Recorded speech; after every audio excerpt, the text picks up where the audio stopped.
you're given, that's how we live it. Don't be mad at the system, it's simply how we've existed. I hear a lot of people talking like they politicians and choose to be an accountant because it's safe in a business.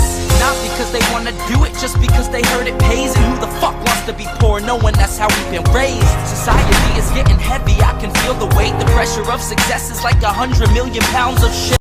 How you guys doing today? It's Anthony Gangi. Welcome to another episode of Tear Talk. Today we're going to do a show that's really for the family members of people that work in corrections. I kind of want them to get an understanding of the tough job that we do, and sometimes there are things that are out of our control that I think families think that we can easily solve. We were discussing a certain issue the other day, and we were talking about doing those doubles, working those extra shifts, and how it's tough for the family because we can't obviously promise ourselves to anything because we never know if we're going to get hit. We never know if we're going to get mandated.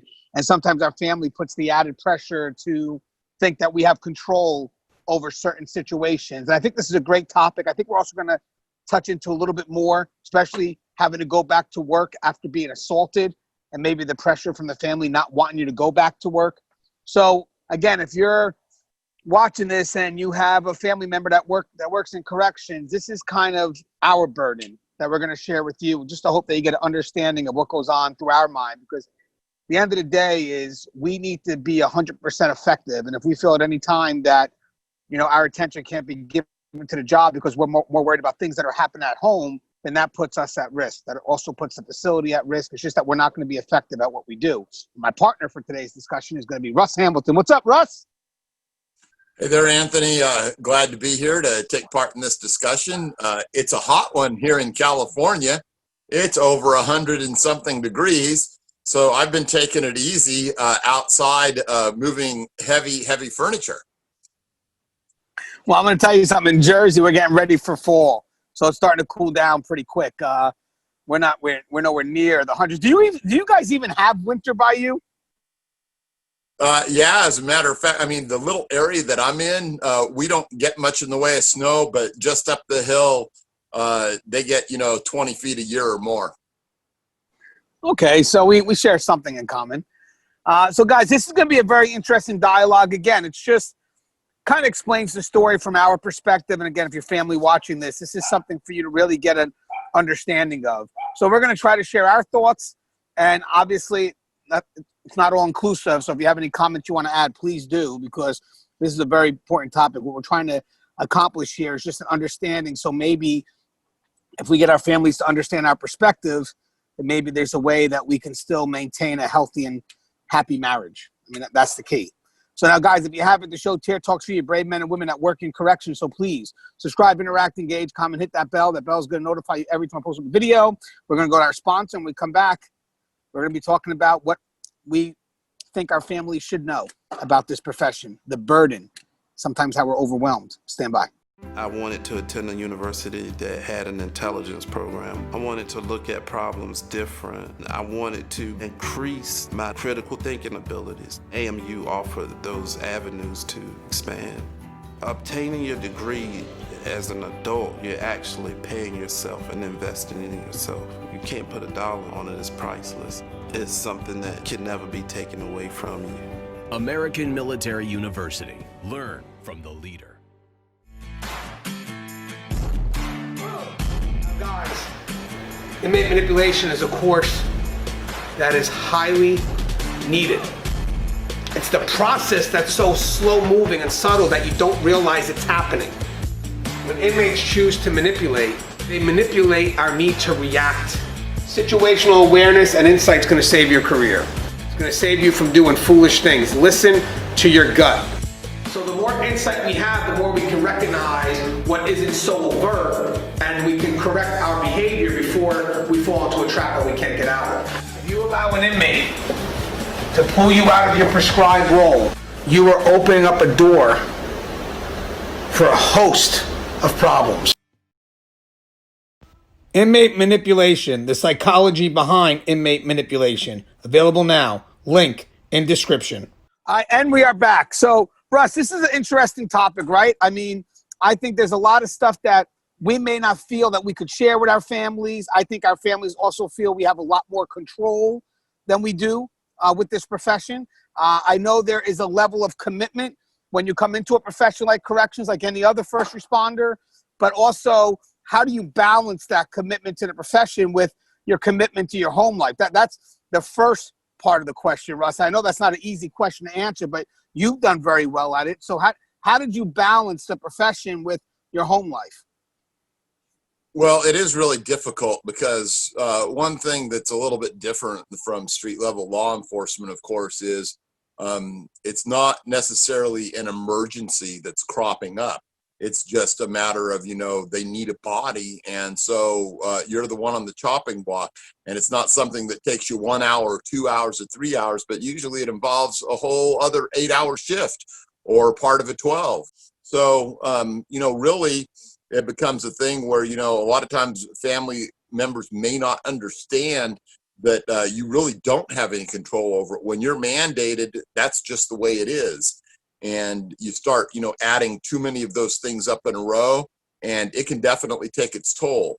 So you just have to, have those family members in a position where they can really understand and appreciate that it really is out of your control. You're not the one making these moves that put you in a position where you get mandated or drafted or voluntold or however you want to put it. Yeah, we were told recently, like we actually just did an episode on this. So for those that work 8 that get mandated or drafted for another 8, or if you work in 12, get mandated for another 4 to complete the 16. It's tough because it's something that, you can't plan for it. It's usually very unpredictable, and then your family is depending you to be at certain places, and here you are, you can't do that because the job requires you to be there, and you can't just turn it down. You can't just find somebody to do it for you, because at that point, you're the one. If there was someone else that could do it for you, then you wouldn't be there doing that position. I used to remember dealing with that with my wife all the time. Well, can't somebody else do it for you? Babe, if they could, then I wouldn't be here doing it. That's the key. And also when you work all those hours, it's hard because when you get home, you're not going to be invested with your family. You're tired. You're looking to recuperate. You're looking to gain some level of energy because you're going to have to go back and do it again. And I think when we step into this profession, we know that we're going to have to deal with a reasonable amount of overtime. Now, I'm thinking 1 a week is pretty reasonable. But right now, because of the stress on the profession, just understaffed nationally, COVID's out there right now, there are people doing basically 2 full-time jobs. They're doing 80 hours a week, getting mandated 4 to 5 times a week. So now not only can they can't commit to things with the family, they don't have the energy, because even if they have a day off, they got to recuperate, because then they got to get that energy back again to go through that whole week all over again, which is that unknown. But Russ, I'm sure you've dealt with it, Russ, where you may have had plans with the family and all of a sudden you get that phone call at the last minute. Hey, Russ, before you haven't left the gate yet, correct? I need you to stay for another 8 or for another 4. How do you explain that to your family when there could have been something like a birthday party or maybe a special date with the missus? Yeah, that's really always the question, isn't it? How do you try and fit a real life into those kind of circumstances? It's bad enough when there's nothing planned and on the table, and it's just a matter of, hey, you know what? Instead of being home at 3:30 in the afternoon, I'll be home at 11 o'clock tonight, and it really just puts a damper on things. And I think that over the past years, from what I've seen, unfortunately, I'm not in that anymore, but it just really appears to me that things have gotten worse.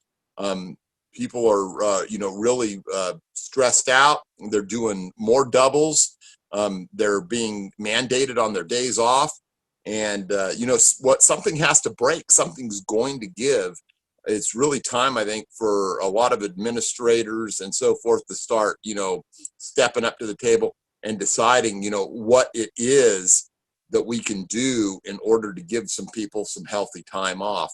And whether that's rolling blackouts of lockdowns or some other method, short of not running the joint short, I think it's time for people to start stepping up and saying that this is not a way to operate. It's okay if this was an emergency and it was going to last a finite number of days or weeks, but it's not okay to run at an emergency level in perpetuity, day in, day out, week in, week out, month in, month out, year in, year out, decade after decade, which has been what my experience has been. There's always been, mandates in my career through the whole thing. Right. And, when you get that call, the first thing you dread is, okay, I got to call my family. So how do I explain to my family yet once again that I'm not coming home? I wish the conversation would always be easy where it's like, hey, babe, guess what? I got mandated again, and I'm using the word again because at first it would be acceptable. You get one a week, maybe not the end of the world. But then when you're going through these stressful times, facilities understaffed, not enough incentive to maintain senior staff, not enough incentive to invite new people. What happens here now is it's happening a lot more. So now you're putting a lot of stress on your family saying, hey, I'm not home again. I'm not home again. I'm not home again. And then they start not understanding like, hey, I can't do this. Every time you're at work, I'm home alone with the kids. I can't get a break myself. And the problem is they're looking at you as if it's your fault, as if you volunteered to stay for that 8 or that extended day of an extra 4 hours, whatever the case may be. And for the family members, I guarantee you it's not our fault. We get told at the very last minute that, hey, you got to stay, you got to stay for another shift. We call you immediately, tell you, hey, this is what's happening. And we're upset too, because we don't want to stay. We hope that when we go to work, that all we have to do is our 8 or our 12. But now we're on edge every day because we don't know if it's just going to be 8. We don't know if it's just going to be 12. So now we get that phone call, and not only are we stressed about having to stay another 8 or another 12, we're stressed because now we have to tell you, and then once we tell you, we're stressed for the remaining 8 or remaining 4 hours because we're going to have to go home and pretty much have to deal with whatever we couldn't deal with over the phone. Because I have seen some conversations where the officer gets mandated for another 8, and it's like, honey, honey, you know what? I'm not going to go back and forth with this. I'm sorry. I got to go. Goodbye. Now, that conversation is not over. It may be over right now at the job, but that officer now is going to go home, and that conversation is going to continue, and that amount of stress. So you don't think that officer is thinking about it when they're at their post? Like, man, I'm frustrated. I have to work another 8, and I just hung up on my wife. I mean, how many times or on my husband, how many times they're going to allow me to do that? How many times am I going to have to, explain to them that it's not my fault? Russ, have you been through that? Well, I think, anyone and everyone that's worked in corrections has been through that. I think that the real conversation that we have to have, it's not just about it being stressful, and it's not just about it being one of the facets of the job that's, less than optimal. I think that this is one of the things where we really have to talk about mental health. We have to talk about, that thing, the S word, the suicide word. How does this play into all of that? It's really, with all of the stress, with all of the things that we juggle, with all of the mandates, with all of the safety concerns that we have, the threats that we receive, the bumps and bruises and scrapes that we get when we're in tussles, sometimes the much more serious injuries.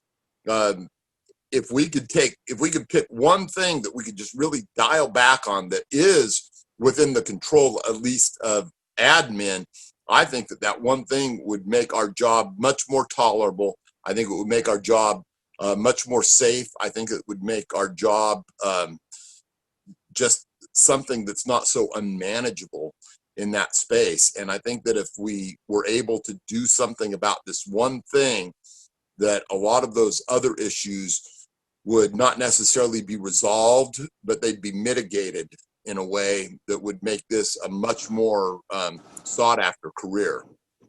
Yeah, again, it's just that unpredictability. And then also sometimes when you have officers or staff that get assaulted at work, and let's say the assault is bad and it's brutal, and then, your family finds out, obviously you can't hide it from them.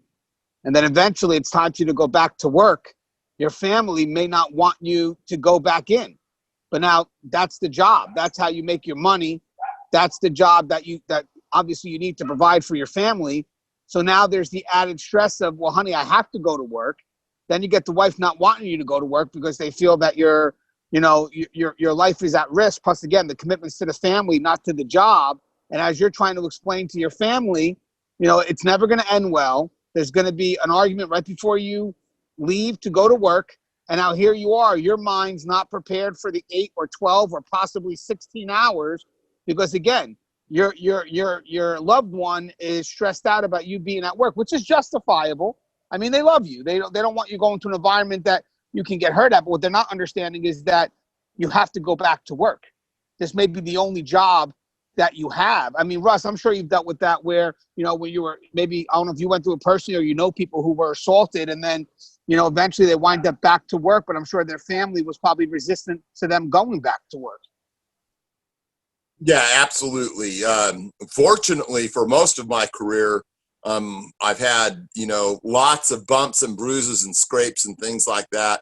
I've had twice in my career where I had pretty serious injuries, once to my hand, once to my eye.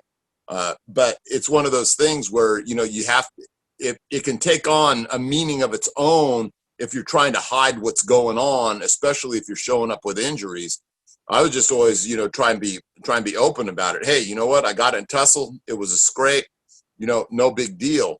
But sometimes when family members really can't imagine what it's like to be inside the walls, what the job is that you do, what it really entails, it can be a thing that, actually, aggravates their level of fear for your safety.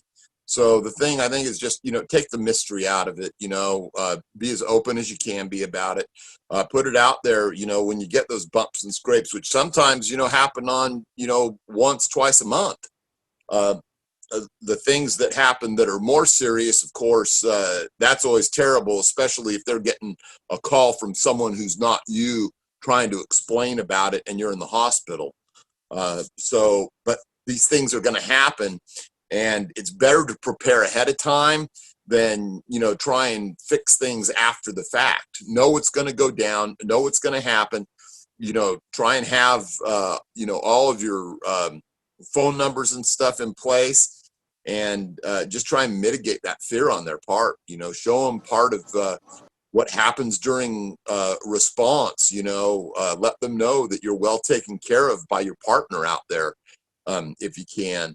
But yeah, I've so many times I've had those little bumps and scrapes, and it's just one of those things that it can really affect people in your life. Yeah, and for those who are going through it now, I know it's tough because, having to go back to work and tell your family after you've been majorly assaulted that, hey, I have to do this. I have to go back. As of now, this is my only option. For the families, don't add the stress to that officer or to your loved one by, being resistant to their need to go back. Try to go into this dialogue understanding their perspective. Because trust and believe, we understand yours. Trust and believe that the extra burden that's being pushed on us, we know it. Like you should see when we get mandated or drafted and we have to stay for another shift. We don't welcome that, nor do we want to, after we've been injured at work, do we want to go back into an environment that could take us away from our loved ones or, again, our families. We don't want to put ourselves in a situation like that, but unfortunately, sometimes the job gets the best of us, especially nowadays when, I don't think we're as protected as we should be, and I think that right now the job could do a little more, but for the meantime, this is the job that we have. So when you add to the stress and burden, what you're doing now is you're eliminating your loved one's chance to truly be effective because their mind's not going to be at the job. I mean, I know a lot of people that come to work feeling down because whatever it was, however they left the house, and they're not focused at work at all. All they're focused about is what's going to happen when they go back home. And in the end, that's no good for the facility. That's no good for your loved one. That's no good for their partner.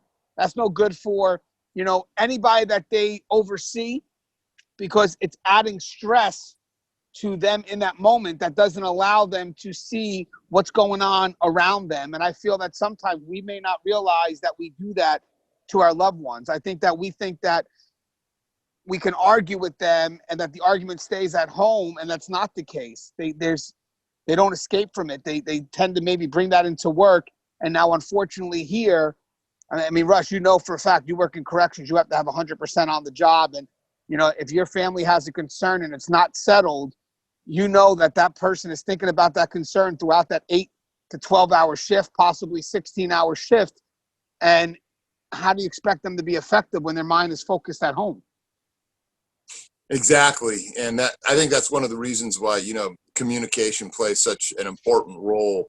I think one of the things that people really need to try and look at is your loved ones are probably capable of dealing with things in a lot better fashion than you imagine they are. We always want to try and protect our loved ones, from even the thought of danger. But that's just not the case in corrections. I think that, being open and honest and, having it out there is a lot better than having a bunch of fears that, really crop up in a way where they're not understood. There are always those things that, we don't know about. It's much better to put it out there, have them able to understand the conditions in which you work, and have them know that, you're going to do everything you can to mitigate the risks. That's what we do. This is a risk business. And that's what we do all day long, is we mitigate those risks. And for the most part, I think we do a fantastic job of it. Right. And I do want to say before we come to close that our home life has to be an escape from that environment. I mean, corrections can take its toll on us, and we have to have something to look forward to after those 8 to 12 hours. It shouldn't be when I'm done with the facility, I can't believe I got to go home and deal with this. I can't do it today. Or those that actually look forward to working in prison because they just want to escape from their home life. We don't want that for our loved ones. We want to make sure, like Russ said, that we communicate, that we handle everything at that moment. We can't let things drag on, because in the end, if our mind is not where it needs to be because there's something that still has to be answered, we're placing everyone, including ourselves, at risk. So I just want for the family members to know that how you treat your loved ones, or not understand their perspective of the work that they do, not giving them a chance to explain it and try to see things from their side, it's actually something that's unfair. Like, we'll do what we can so you can understand our perspective. We'll do what we can so we also can understand your perspective. But in the end, if you're not receiving anything that we're trying to do to balance things out, all you're actually doing right now is making it harder for us to be effective and possibly putting our lives at risk. It's sad to say, but it's true. I really do believe that the family needs to be the balance. And if they tend to put pressure or tend to be resistant to what we need in regards to stay motivated and try to continue to do what we need to do without realizing this is not our fault that we have to stay, or it's not our fault that we have to go to work. We need that support. We need you to understand, because I know there's a sacrifice the families make, because I know we're not going to be home a lot of the time, and I get that. But that's not by choice. That's because we're told we have to stay, or we have to go back because we have to provide for our family. Don't put us in a situation where you think it is our choice and it's not, and it gets to the point where we just don't want to have that back and forth, because I've seen it. This is not a negotiation when I give you a call to tell you that I have to stay in. That means I've exhausted all my negotiations. That means at that point, I have to stay in. And if I have to go to work after I've been assaulted, it sucks, because I would like to find another job, but sometimes the opportunities aren't there. So again, if I have to go to work, it's not going to be a negotiation at that point. So what you need to do is you need to work with me, understand that perspective, and motivate me so that I know when I go home, we're good.